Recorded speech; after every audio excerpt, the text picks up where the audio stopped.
The UK is an incredible centre for innovation. The future of obesity is a monotherapy that can both drive fat loss with complete lean mass preservation. We aim to take some stunning new results through the round of clinical and scientific obesity and diabetes conferences all the way through the year. Our special sauce is that we can drive fat loss without any lean mass loss in weight loss for obesity. Wow, and what's the science behind that?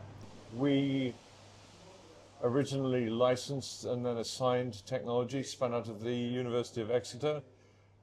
We direct small molecules into the mitochondrion where they modulate a target, resulting in the restoration of a signaling pathway, and we're the only company in the world to do this.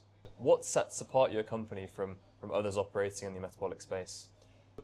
We are the only company in the world restoring sulfide signaling. This is a signaling system that originated as a result of endosymbiosis when our mitochondrial ancestor was enveloped by our eukaryotic ancestor. So this places us apart from any other biotech globally. Effectively, that means this is a root cause treatment, and the system we drug is impaired across a number of cardiometabolic diseases, as well as dementia. We're not far from selecting our first clinical candidate, and we have an active oral program. We announced a pre-Series A at 8 o'clock on Monday, just in time for Jefferies. We announced 5.5 million sterling. That capital is being allocated across two main activities. The first is the progression of our front-running subcut, which drives both fat loss with complete lean mass preservation through clinical candidate selection and towards IND. And we also have a very active candidate engine, which will generate followers, including orally bioavailable followers and subcuts of increasing intermittency. The point of this activity is really to give an acquirer optionality. At acquisition, MitoRx will provide the only access to this technology available globally, but also the optionality of the acquirer to deploy our technology as a monotherapy, but also, if they would like, in combination with both their injectable and their oral pipelines.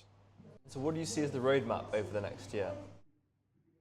The next year is really, really exciting.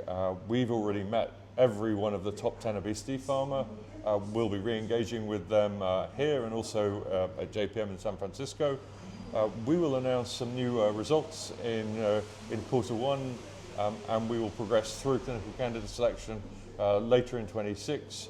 And we aim to take some stunning new results through the round of clinical and scientific obesity and diabetes conferences all the way through the year. The biotech industry has been pretty tumultuous over the past couple of years, and we had some cautious optimism last year. What do you feel like the temperature in the room is at the moment? Certainly the temperature was less than ideal for the earlier part of the year. I think alongside my peers we're experiencing a real warming. I would say that capital that may have been stuck and waiting to be allocated, decisions that weren't being made, decisions are now being made. New funds are being announced, and companies are receiving allocations. So yeah, my mood is incredibly optimistic, but you'll have to forgive me. We're working in obesity. We have a mitochondrial-targeted technology and a small molecule. So in effect, we have this almost holy trinity of three of the hottest areas. We're sat opposite the Jefferies conference in the heart of central London, talking about a refreshingly British biotech. How important would you say the UK is to the global biotech industry?